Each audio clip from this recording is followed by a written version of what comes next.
In this video, I will show you exactly how to streamline your web development process by integrating Supabase with Netlify.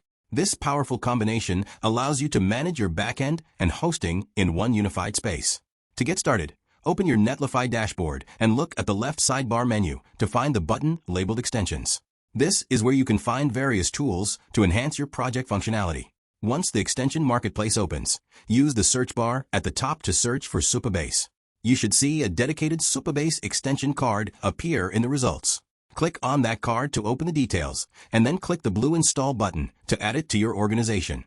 After the installation is complete, you need to link it to the specific site that requires the database.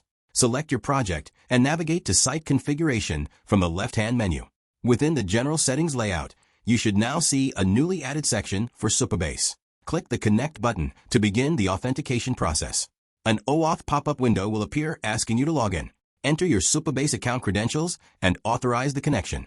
Once authenticated, your environment variables for the database URL and anonymous keys will be automatically synced with your Netlify project settings. This means you can start querying your database immediately without manually copying keys. Integrating these services saves time and reduces the risk of configuration errors. Thank you so much for watching this tutorial. If you found this helpful, please like the video and subscribe for more web development tips. Good luck with your project.